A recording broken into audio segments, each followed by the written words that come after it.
இணையதள தேரிலேறி உலகெல்லாம் வலம் வரும் இசை முரசு வானொலி. இது இதயங்களை இணைக்கும் வானொலி.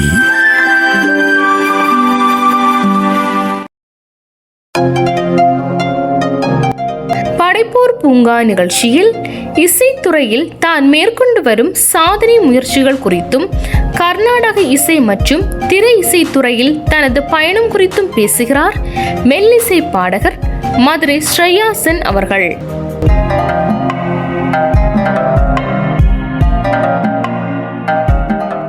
இசை முரசு எஃப்எம் இணைய வானொலி நேயர்கள் அனைவருக்கும் நெஞ்சம் நிறைந்த சலாம், அஸ்ஸலாமு அலைக்கும். இன்றைய படைப்போர் பூங்கா நிகழ்ச்சியில் நாம் சந்தித்து உரையாட இருப்பது மதுரையை பூர்வீகமாக கொண்டு தமிழகம் முழுக்க பல்வேறு இசை நிகழ்வுகளில் பங்கேற்று, பல்வேறு இசை போட்டிகளில் பங்கேற்று, முன்னணி இசை நட்சத்திரங்களோடு பங்கேற்று ஏராளமான விருதுகளையும் பாராட்டுக்களையும் பதக்கங்களையும் பெற்று வருகிற மதுரையைச் சேர்ந்த ஸ்ரேயா சென் அவர்களை நாம் இன்றைய படைப்போர் பூங்கா நிகழ்ச்சியில் சந்தித்து பேச இருக்கிறோம். ஸ்ரேயா அவர்கள் மதுரை காக்கைப்பாடினியார் அரசு கார்ப்பரேஷன் மேல்நிலைப் பள்ளியினுடைய மாணவியாக தொடர்ந்து பயின்று வருவதோடு மட்டுமல்லாமல் மதுரை வட்டாரத்திலும் பல்வேறு இசைக்குழுக்களிலும் தொடர்ச்சியாக இசை நிகழ்வுகளில் பங்கேற்று பாடி வருகிறார். கர்நாடக இசையை கற்றுக்கொண்டதன் அடிப்படையில் அந்நிகழ்வுகளிலும் பங்கேற்று வருகிறார். தமிழ் மட்டுமல்லாமல் பிற மொழியை பாடுகிற ஆர்வமும் ஸ்ரேயாவிற்கு அதிகமாக இருக்கிறது. மிக இளம் வயதில் ஏராளமான பாராட்டுக்களையும் விருதுகளையும் பெற்று குவித்திருக்கிற ஸ்ரேயா சென் அவர்களை இன்றைய படைப்போர் பூங்கா நிகழ்ச்சியில் சந்தித்து பேச இருக்கிறோம். இப்போது நம் அனைவர் சார்பிலும் அவர்களை அன்போடு வரவேற்றுக் கொள்வோம். வணக்கம் ஸ்ரேயா. Hello sir. வணக்கம். வணக்கம். ரொம்ப மகிழ்ச்சி. இளம் வயதில் இசைத்துறையில நிறைய விருதுகளை பாராட்டுக்களை மக்களுடைய அன்பை பெற்று வருறீங்க. உங்களுடைய இந்த வளர்ச்சியை பார்க்கிற போது உண்மையிலேயே மகிழ்ச்சியாக இருக்கிறது. நன்றி சார். தொடர்ந்து உங்களுடைய இந்த துறை சார்ந்த ஈடுபாடு பத்தி பேசலாம். அதற்கு முன்னால் உங்களை பற்றி ஒரு சுருக்கமான குறிப்பை சொல்லுங்க. உங்களுடைய சொந்த ஊர், உங்களுடைய பிறப்பு, உங்களுடைய எஜுகேஷன், உங்களுடைய ஃபேமிலி, உங்களுடைய பெற்றோர், உங்களுடைய குடும்பம் பத்தி சொல்லுங்களேன். கண்டிப்பாக சார், இந்த சொல்றேன். என்னோட பேர் ஸ்ரேயா சென். நான் 11th ஸ்டாண்டர்ட் படிக்கிறேன். காக்கைப்பாடியா கார்ப்பரேஷன் கேர்ள்ஸ் ஹையர் செகண்டரி ஸ்கூல்ல படிக்கிறேன். நாங்க நார்மல் மிடில் கிளாஸ் ஃபேமிலி தான். பட் எனக்கு மியூசிக்ல ஒரு ரொம்ப இன்ட்ரெஸ்ட். மியூசிக்ல ஏதாச்சும் ஒண்ணு சாதிக்கணும்ன்றதான் என்னோட லைஃப் டைம் அச்சீவ்மெண்டா இருக்குது. ஓகே. இப்ப 11th என்ன மேஜர் படிக்கிறீங்க? 11th நான் காமர்ஸ் அக்கௌண்ட்ஸ் தான் எடுத்திருக்கேன். ஓகே, சரி. இப்ப இன்னைக்கு நிறைய இசை நிகழ்வுகள்ல நேரடியாக மேடை நிகழ்வுகள்ல பங்கெடுத்துட்டு இருக்கீங்க. முதல் இசை ஆர்வம் உங்களுக்குள்ளால் இருந்ததை கண்டறிந்து அதை வெளிப்படுத்தணும் அப்படிங்கிற தூண்டுதலோட யார் உற்சாகப்படுத்தினாங்க? ஃபர்ஸ்ட் நான் பாடினேன். நம்ம டிவில நார்மல் சாங்ஸ கேட்டு நான் அப்பா அம்மா கிட்ட பாடி காட்டுவேன். அப்ப அப்பா அம்மா என்கிட்ட கேட்டாங்க, உனக்கு இது பிடிச்சிருக்கா, இதுல நீ போறியா, இதுல டிராவல் பண்றியா அப்படின்னு கேட்டாங்க. நான் சொன்னேன், எனக்கு பிடிச்சிருக்கு, மியூசிக்லயே நான் டிராவல் பண்ண லாஸ்ட் வரையும் விஷ் பண்றேன், ஆசையா இருக்கு அப்படின்னு நான் சொன்னேன். அம்மா அப்பா எந்த ஒரு அப்ஜெக்ஷனுமே தெரிவிக்கல. என்னோட விருப்பம், அவங்க இதுல பெரிய ஆளா வரணும் அப்படின்றதுல என்னோட விருப்பத்துல விட்டாங்க. சோ எனக்கு என்னோட பேரண்ட்ஸ் ரொம்ப சப்போர்ட்டிவா இருந்தாங்க. சரி, முறையா எப்ப இசை கத்துக்க ஆரம்பிச்சீங்க? யார்கிட்ட இசை கத்துக்கிறீங்க? நான் 4 வயசுல இருந்து இசை கத்துக்க ஆரம்பிச்சேன். பாரம்பரிய இசை கர்நாடிக் கத்துக்க ஆரம்பிச்சேன். எனக்கு நான் சௌமியா மேம் அப்படின்னு எங்க மதுரையிலேயே லட்சுமி சுந்தரம் சமாஜத்துல படிச்ச ஒரு மேம். அவங்க மியூசிக்ல படிச்சு அவங்க எனக்கு எடுக்கிறாங்க. அவங்க கோல்டு மெடலிஸ்ட். இன்னைக்கு எனக்காக அவங்க எடுக்கிறாங்க. சிறப்பு, அருமை. சரி, இப்ப முதல் மேடை அப்படிங்கிறது எல்லாருக்குமே ரொம்ப முக்கியமான ஒரு விஷயம். இன்னும் சொல்ல போனால் அடுத்த மேடைக்கு போறதும் போராததும் தீர்மானம் பண்றது கூட அந்த முதல் மேடையும் அந்த முதல் மேடையில் பார்த்து ரசிப்பவர்களுடைய பாராட்டும் தான்.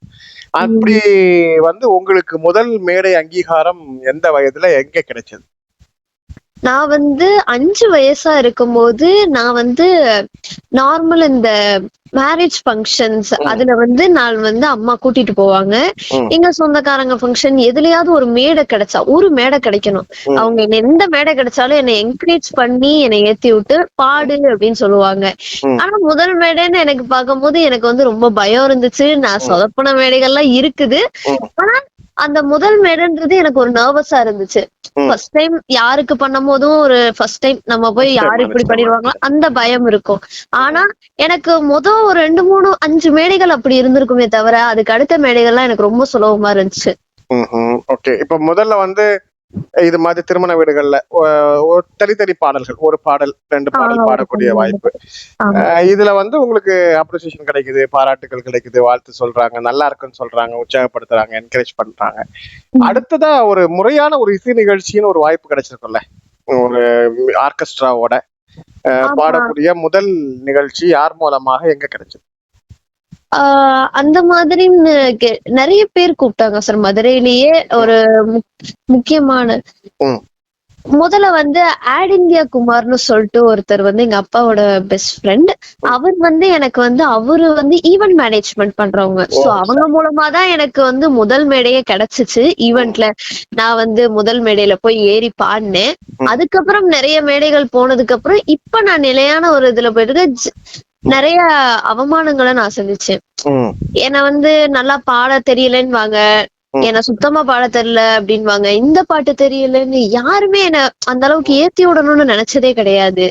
ஆனா என்னோட அம்மா அப்பா என்னை என்கரேஜ் பண்ணி எப்பவுமே அவங்க எது சொன்னாலும் சரி, நீ நல்லா பாடு, பிராக்டிஸ் பண்ணு, அவங்க நாளை பின்ன சொல்லாத அளவுக்கு நாம அந்த இடத்துல வளர்ந்து காட்டணும் அப்படின்னு எனக்கு சொல்லி கொடுத்துருக்காங்க. சரி, அருமை. சரி, இப்ப நீங்க ஆரம்பத்துல இருந்தே என்னுடைய பெற்றோர் அப்படிங்கறத குறிப்பிட்டுட்டே வந்திருக்கீங்க.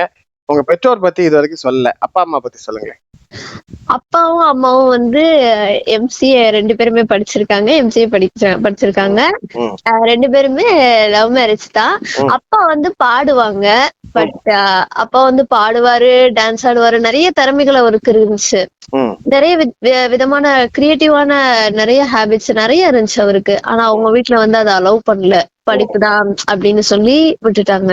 சோ அது வந்து எனக்கு ஆயிடக்கூடாது அப்படின்னு சொல்லி அப்பா வந்து என்னை என்கரேஜ் பண்ணி பண்ண வச்சாரு. ஓகே. அம்மா இப்ப ஒர்க் பண்றாங்களா, ஹவுஸ் ஒய்ஃபா இருக்காங்க? அம்மா வந்து ஹவுஸ் ஒய்ஃப். எனக்காக எங்க அம்மா வந்து வேலைக்கு போகல. எனக்கு என்னோட கெரியருக்காக அவங்க இத்தனை நாள் அவங்க வந்து வேலைக்கு போகாம ஒர்க் போகாம என்னைய பாத்துக்கிறாங்க.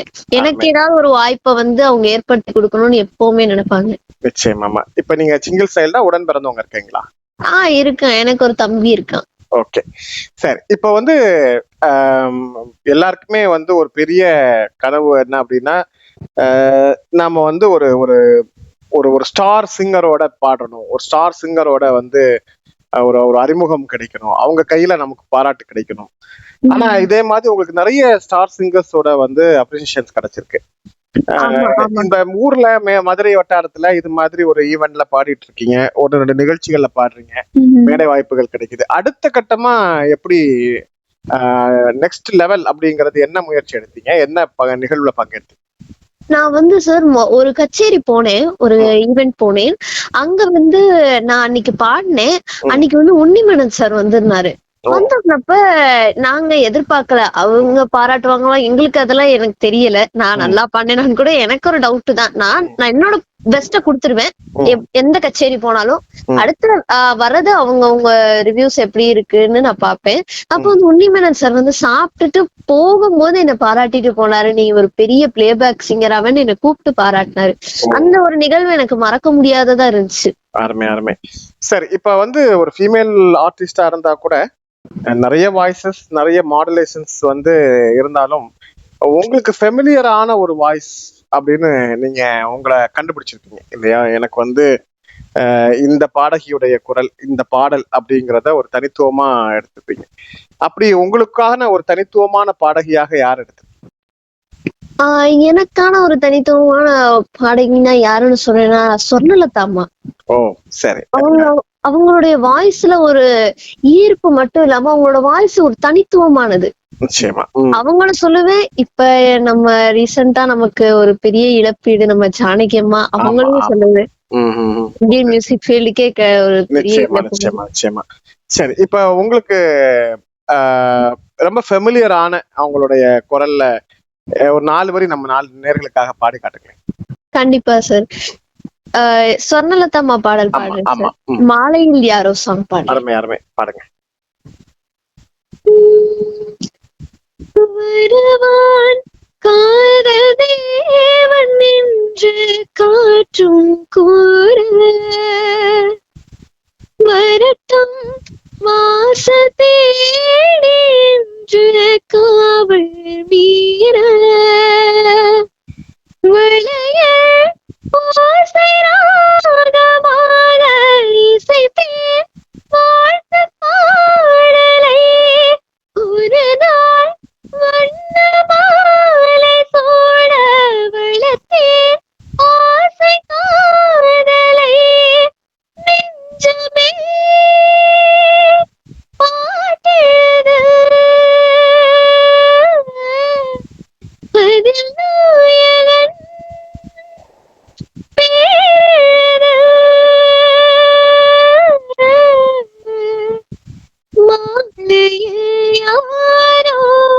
மனதோடு பேச மார்கழி வாடை மெதுவாக வீச. அருமை அருமை. ரொம்ப சிறப்பான ஒரு பாடல், எல்லாரையும் ஈர்க்கிற ஒரு பாடல். உங்களுடைய குரல்ல ரொம்ப சிறப்பா இருந்துச்சு. நன்றி இப்ப சார். வந்து இப்போ இந்த மாதிரியான ஒரு நிகழ்வுகள்ல பாட்டு பாடும்போது பார்வையாளர்களுடைய அப்ரிசியேஷன் ஒண்ணு இருக்கும். இப்ப என்னதான் நமக்கு வந்து பாடுறதுக்கான ஒரு விருது கிடைக்கிறது, வந்து நிகழ்வுகளுக்கு போனா அதுக்கான ஒரு பேமெண்ட் கொடுக்குறாங்க, இப்படி எல்லாம் இருந்தா கூட ஒரு பாட்டை வந்து நம்முடைய பார்வையாளர்கள் ஏத்துக்கிட்டாங்க அப்படிங்கிறதுக்கு சாட்சி ஒரு பாட்டை முடிஞ்ச உடனே அவங்க பண்ணக்கூடிய கிளாப்பு, அவங்களுடைய உற்சாகமான கைத்தட்டுகள், வரவேற்பு, இதெல்லாம் தான். சோ அப்படி வந்து உங்களுக்கு ஒரு நல்ல கிரைடு, ஒரு அங்கீகாரம் கிடைத்த, ரொம்ப மக்கள் அபிமானம் செய்த நிகழ்ச்சி, ஊர் அப்படி ஏதாவது இருக்கா? ஒவ்வொரு மேடை போகும்போதும் சார், இதை நான் சொல்லி ஆகணும், ஒவ்வொரு மேடை போகும்போதும் நான் ஒரு பாட்டு பாடுவேன். நான் வந்து எல்லாரும் பாராட்டணும்னாலும் யாராவது வந்து ஒவ்வொரு மேடைக்கு போகும்போது யாராவது ஒருத்தராச்சும் வந்து என்னை பாராட்டாம இருந்ததே கிடையாது. நிச்சயமா. அது வந்து கன்னத்துல முத்தம் கொடுக்கறதா இருக்கட்டும், என்ன கட்டி அணைச்சு சொல்றதா இருக்கட்டும், அவங்களுடைய மொழியில அவங்க தெரிவிப்பாங்க, ஆட்டோகிராஃப் வாங்குறதா இருக்கட்டும், இந்த மாதிரி ஏதாவது ஒரு விஷயத்துல அவங்க எனக்கு வந்து அந்த என்னோட பாட்டு பிடிச்சிருக்குன்றத தெரிவிப்பாங்க ஒவ்வொரு மேடையிலயும் சரி. அது எனக்கு வந்து ரொம்ப சந்தோஷமா இருக்கும். நமக்குன்னு ஒரு அங்கீகாரம் கிடைக்கிற மாதிரி இருக்கும். நிச்சயமா நிச்சயமா. சரிங்கம்மா, இப்ப இந்த நிலையில இருந்து அடுத்த கட்டத்துக்கு நீங்க காம்படிஷனுக்கு போயிருப்பீங்க. முதல் பரிசு அப்படிங்கிறது உண்மையிலேயே மறக்க முடியாத விஷயமா இருக்கும். அதுக்கப்புறம் நம்ம நிறைய பரிசுகள் வாங்கியிருப்போம், நிறைய அவார்ட்ஸ் வாங்கியிருப்போம், பெரிய பெரிய ஸ்டார்ஸ் கையில எல்லாம் வந்து விருதுகள் வாங்கியிருக்கீங்க. ஆனா ஒரு போட்டிக்கு போய் முதல் பரிசை கையில வாங்கிட்டு வந்த சந்தோஷம் இருக்குல்ல, அது வந்து வாழ்நாள்ல மறக்க முடியாத விஷயம். அப்படி உங்களுக்கு முதலில் கிடைத்த பரிசு எது, எங்க கிடைத்தது? முதல்ல வந்து சார் நான் எதுல ஆரம்பிச்சேன்னா, கலை திருவிழா நம்ம இதுல நடந்துச்சு. நம்ம அரசு கலை திருவிழா எப்பவுமே நடக்கும். அதுல வந்து நான் தனிப்பாடல்ல முதல் பரிசு வாங்கினேன். அதுதான் நான் வாங்கின முதல் பரிசு. அது வாங்கினதுக்கு அப்புறம் எனக்கு தொடர்ச்சியா பரிசு நிறைய வந்துச்சு. அது மட்டும் இல்லாம நான் வந்து ஃபர்ஸ்ட் டைம் வந்து சூப்பர் சிங்கர் ஆடிஷன் ட்ரை பண்ணேன். பட் எனக்கு கிடைக்கல. பட் திருப்பியும் நான் வந்து அதை விடல. திருப்பியும் நான் வந்து சூப்பர் சிங்கர்ல போனேன். போனப்ப செலக்ட் ஆகி ஒரு பரிசு வாங்கினேன். நான் வந்து பாதியில வந்திருந்தாலும் அதுக்கடுத்து எனக்கு கிடைச்ச பரிசுகள் எல்லாமே முதல் பரிசு தான். அருமை அருமை. சரி, இப்ப வந்து அடுத்த கட்டமா வந்து ஆல்பம்ஸ் அல்லது வந்து சினிமா, இது மாதிரியான முயற்சியை நோக்கிதான் ஒரு பாடகியுடைய பயணம் இருக்கும். சோ இது வரைக்கும் அந்த மாதிரி ரெக்கார்டட் தனிப்பாடல்கள் உங்களால பாட முடிஞ்சிருக்கா? அதுக்கான வாய்ப்புகள் கிடைச்சிருக்கா? இல்ல சார், இன்னும் அந்த மாதிரி வாய்ப்புகள் எதுவும் கிடைக்கல. சீக்கிரமா அது மாதிரியான வாய்ப்புகள் கிடைக்கணும்னு வேண்டுறோம். நிச்சயமா நிச்சயமா. சரி, இப்ப வந்து இது இல்லாம நீங்க நிறைய ஸ்டார் சிங்கர்ஸோட எல்லாம் வந்து போட்டோஸ் எடுத்திருக்கீங்க, உங்களுடைய பரிசுகள் வாங்கியிருக்கீங்க. என்னென்ன மாதிரியான சிங்கர்ஸ் சந்திச்சிருக்கீங்க சார்? முதல்ல வந்து நான் வந்து என்ன சொல்றது, மனோ சார், சித்ரா அம்மா, அப்புறமேட்டுக்கு சுஜாதா அம்மா, நிறைய பேர், அனுராதா அம்மா. நான் சூப்பர் சிங்கர் போனதுப்ப நிறைய பேரை சந்திக்க எனக்கு வாய்ப்பு கிடைச்சிருக்கு. உன்னிமேனன் சார், அதுக்கு முன்னாடி உன்னிமேனன் சார், இந்த மாதிரி நிறைய சிங்கர்ஸ் வாய் கிடைக்க. மகதி மேம், கர்நாடிக் கான்சர்ட்ல போன மகதி மேம், நித்யஸ்ரீ அம்மா, இவங்களுடைய போட்டோ கிடைக்கிறதுக்கு, அவங்ககிட்ட பேசுறதுக்கு வாய்ப்பு கிடைச்சது எனக்கு ரொம்ப பாக்கியமா தெரிஞ்சு. ஓகே, இப்ப உங்களை மாதிரி புதுசா இந்த ஃபீல்டுக்கு வரக்கூடியவங்களை நல்லா என்கரேஜ் பண்ற சிங்கர், எனக்கு உண்மையிலேயே அவங்களுடைய வார்த்தைகள், அவங்க தட்டி கொடுத்தது, அவங்களுடைய அப்ரோச் எனக்கு ரொம்ப உற்சாகமா தந்தது அப்படின்னா அது எந்த சிங்கர் சொல்றீங்க? எப்படி கேக்குறீங்க சார்? புரியல. வந்து உங்களுடைய பாடல்களை கேட்டுட்டு உற்சாகப்படுத்தவங்களா இருக்கலாம், அல்லது உங்களுடைய முயற்சியை பார்த்துட்டு உற்சாகப்படுத்தவங்களா இருக்கலாம். எல்லாருமே பாராட்டுவாங்க, வாழ்த்து சொல்லுவாங்க. ஆனா ஒரு பாடகருடைய அந்த வாழ்த்து, அவங்க என்ன அப்ரிசியேட் பண்ணது, அவங்களுடைய அந்த அப்ரோச் எனக்கு ரொம்ப மனசுக்கு பிடித்தமா இருந்துச்சு அப்படின்னா எந்த சிங்கர் சொல்றீங்க? உன்னிமேனன் சார் தான் சார். ஏன்னா அவரு வந்து சொல்லுவாருன்னு எதிர்பார்க்கவே இல்ல. அவருக்கு அப்ப டைம் வேற கம்மி. அவரு கிளம்புற நேரம் அவர் என்னைய கூப்பிட்டு சொன்னது எனக்கு ரொம்ப மனமகிழ்ச்சியா இருந்துச்சு. அதுக்கப்புறம் ஒரு கர்நாடிக் கான்சர்ட் போனேன். விவேக் மொழிக்குளம் சார்னு ஒரு சார், அவர் வந்து கர்நாடிக் பாடகர் பாடுறவங்க. அவரு வந்து என்னோட இன்ஸ்டாகிராம், நான் அவருக்கு வந்து அவர் போஸ்ட் எல்லாம் பாப்பேன். எனக்கு கர்நாடிக்ல ஆர்வம்னால அவர்தான் பாப்பேன். அவரு என்னோட ஸ்வரங்கள் எல்லாம் பார்த்து லைக் பண்ணி அவங்களுக்கு போடணும்ன்றது தெரியல. பட் அவங்க நமக்காக லைக் போடுறாங்க. அப்ப நம்ம நல்லா பெர்ஃபார்ம் பண்றோம்ன்றத ஒரு கலைஞனா அவங்க புரிஞ்சுக்கிறாங்க, நம்ம வளர்க்க நினைக்கிறாங்க அப்படின்றத வந்து ரொம்ப மனசுக்கு நிம்மதியா. இந்த மாதிரி கர்நாடிக் ஈவென்ட்ஸ் எல்லாம் எங்க நடக்குது, நீங்க எங்கெல்லாம் பார்ட்டிசிபேட் பண்ணிருக்கீங்க? நான் வந்து கர்நாடிக் வந்து கோயில் கச்சேரிகள் நிறைய பண்ணுவோம் சார். இந்த நவராத்திரி அந்த டைம்ல ஃபுல்லாமே ஆமா கர்நாடிக் கச்சேரிகள் நாங்களும் பண்ணுவோம். இன்னொன்னு நான் போய் கர்நாடிக் கச்சேரிகளை கேட்கவும் செய்வேன். பாண்டியன் ஹோட்டல்ல இங்க மதுரையில வந்து ராகப்பிரியான்னு ஒரு கான்சர்ட் நடக்கும். அது வந்து கட்டி நம்ம ஃபீஸ் கட்டி அந்த மாதிரி போற மாதிரி இருக்கும். மாசத்துக்கே 2-3 நடக்கும். நாங்க ஒவ்வொரு இதுல போய் உட்கார்ந்தோம்னா நமக்கு நிறைய நாலேஜ் வளரும், அத பத்தின நாலேஜ் கிடைக்கும். ஓகே சரி, இப்ப வந்து ஒரு நல்ல கர்நாடக ராகத்துல நம்ம நேயர்களுக்கு உங்களுக்கு அபிமான ஒரு பாடல கல்யாணி ராகத்துல ஒரு இது பாடுறேன். நம்ம தியாகராஜரோடது. ராகம் கல்யாணி, தாளம் வந்து ரூபகம். நம்மிவ சினனன் நயமுக ப்ரோவவே நீனோ நம்மிவ சினனன்னு நயமுக ப்ரோவவே நீனோ நம்மிவ சினனன்னு நயமுக ப்ரோவவே நீனோ மணிவர மூல நோசகே மணிவர மூல நோசகே கோரி சுந்தரேஷானம் விவ சினனன்னு நயமுக ப்ரோவவே நீனோ. அருமை அருமை அருமை. இப்ப இந்த மாதிரி கர்நாடிக் சினிமா சாங்ஸ் இது மாதிரி 2 துறைகளிலுமே வந்து ஆர்வத்தோடும் ஈடுபாடும் வரக்கூடியவர்களுடைய எண்ணிக்கை ரொம்ப குறைவு. இப்ப நீங்க வந்து இன்னைக்கு வந்து அரசு காக்கிப்பாடினியார் மகளிர் கார்பரேஷன் அரசு பள்ளியில வந்து படிச்சுக்கிட்டு இருக்கீங்க. உங்களுடைய இந்த முயற்சிக்கும் இந்த ஈடுபாட்டிற்கும் ஆர்வத்திற்கும் ஸ்கூல் எப்படி சப்போர்ட் பண்றாங்க? ரொம்ப சப்போர்ட் பண்ணுவாங்க சார்.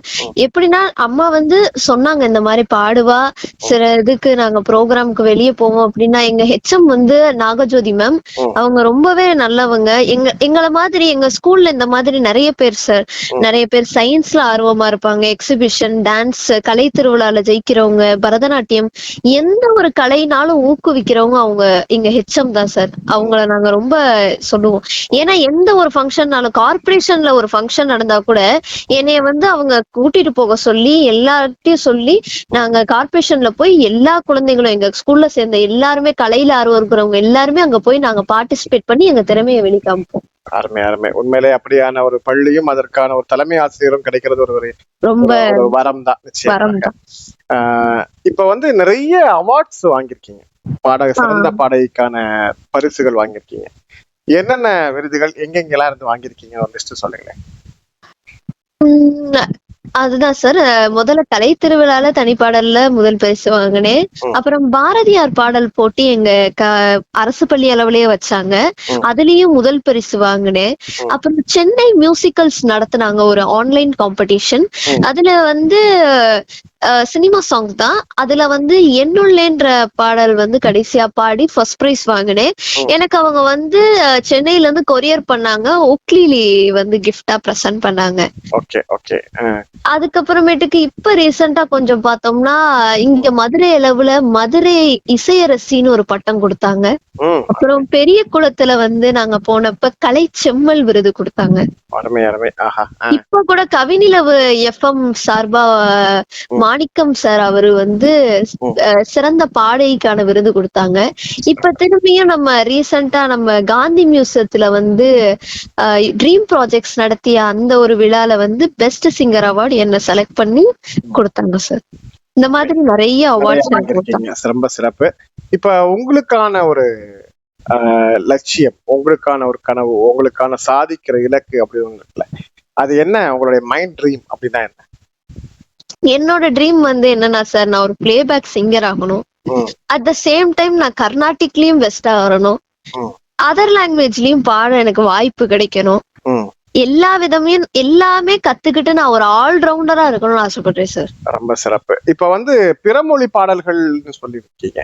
பிறமொழினா என்ன பாடல்கள்? பிறமொழி பாடல்கள் பாடு சார். நான் வந்து இங்கிலீஷ், தெலுங்கு, ஹிந்தி, குஜராத்தி, மராத்தி, அப்புறம் டெக்ஸ்ட் மட்டும் அப்படி பாடுறீங்களா இல்ல மொழியை கத்துக்கிட்டு பாடுறீங்களா? இல்ல சார், நான் வந்து வெறும் பாட்டை கேட்டு அவங்க அந்த மொழிய வந்து நான் வந்து டெக்ஸ்ட் வச்சு பாடுவேன். நான் தேவைன்னா மனப்பாடமும் பண்ணிக்குவேன். பிரெஞ்சு அந்த மாதிரி ஒவ்வொரு மொழியும் பாடுவேன். ரொம்ப சிறப்பு. உண்மையிலேயே இத்தனை மொழிகள்ல பாடக்கூடிய ஆற்றல் அப்படிங்கிறது ஒரு அபூர்வமான விஷயம்தான். அதுவும் இந்திய மொழிகள் மட்டும் இல்லாம உலக மொழிகள்லயும் பாடக்கூடிய திறன் பெற்றிருக்கீங்க. ரொம்ப மகிழ்ச்சி. இப்ப வந்து உங்களுடைய இந்த முயற்சிக்கெல்லாம் முத்தாய்ப்பா ஏதாவது ஒரு சபா அல்லது வந்து ஒரு ஒரு மியூசிக்கல் கம்பெனி இது மாதிரி ஒரு வாய்ப்பு கிடைக்கும் அப்படின்னா அந்த வாய்ப்புக்காக நீங்க முழுமையா காத்துக்கிட்டு இருக்கீங்க. எப்படி வந்து உங்களை வந்து அப்ரிசியேட் பண்றது அப்படின்னு நிறைய பேர் யோசிச்சுட்டு இருப்பாங்க. அதுக்கு உங்களுடைய இன்ஸ்டாகிராம் ஐடி வந்து ஒரு நல்ல வாய்ப்பு. உங்களுடைய இன்ஸ்டாகிராம் ஐடி சொல்லுங்களேன். என்னோட இன்ஸ்டாகிராம் ஐடி நேம் வந்து ஸ்ரேயா சூப்பர் சிங்கர் ஜூனியர் 9. எல்லாரும் ஃபாலோ பண்ணி என்ன சப்போர்ட் பண்ணுங்க. என்னோட கெரியருக்கு எல்லாரும் சப்போர்ட் பண்ணி என்னோட பாடலை நீங்க பிடிச்சிருந்தா கன்ஃபார்ம் என்ன ஃபாலோ பண்ணி என்ன சப்போர்ட் பண்ணுங்க. ஓகே, ஸ்ரேயாசன் சூப்பர் சிங்கர் ஜூனியர். சரி, okay. Shreya super singer J9 அப்படிங்கிற அந்த இன்ஸ்டா ஐடியில உங்களை ஃபாலோ பண்ணலாம். உங்களுடைய நிகழ்வுகள் வேணும் அல்லது உங்களுக்கான அங்கீகாரங்கள் வேணும், உங்களுக்கான வாய்ப்புகள் வழங்கணும் அப்படின்னா அந்த இன்ஸ்டா மெசேஜ்லயே வந்து உங்களை தொடர்பு கொள்ளலாம் இல்லையா? சரியான ஐடியாக இருக்கிற பட்சத்தில் நீங்கள் திரும்ப உங்களுடைய பெற்றோர் தொடர்பு கொண்டு பேசுவாங்க. ஸோ அந்த வகையில் ஒரு நல்ல பாடகரை இந்த திரை உலகத்திற்கும் தமிழ் இசை உலகத்திற்கும் கர்நாடக இசைக்கும் அறிமுகப்படுத்தின மகிழ்ச்சி எங்களுக்கு இருக்கிறது. உங்களுடைய கனவு இன்னும் வெகு விரைவில் உங்களுடைய ஒரு நல்ல ஒரு சினி ஆர்டிஸ்ட் பிளேயரா, பிளேபேக் வாய்ஸ் பிளேயரா உங்களை நான் வந்து விரைவில் சந்திக்கிறோம். இந்த முயற்சியை தொடர்ச்சியாக செய்துக்கிட்டே இருங்க. அடுத்தடுத்த வாய்ப்புகள் உங்களை வந்து அடையும். இந்த நிகழ்ச்சியை விட்டு விடைபெறுவதற்கு முன்னால் ஒரு இறுதியாக உங்களுடைய அபிமான பாடல் ஒன்றை பாடி நம்ம நிறைவு செய்யலாம். கண்டிப்பாக சார்.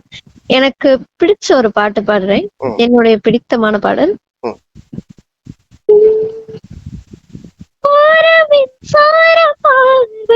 மேகம் மேகம் உன்னோடு நான் கண்டு கொண்டேன்.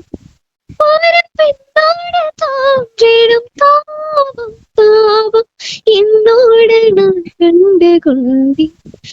என்னை மறந்து விட்டேன். இந்த உலகத்தில் நான் இல்லை நான் இல்லை.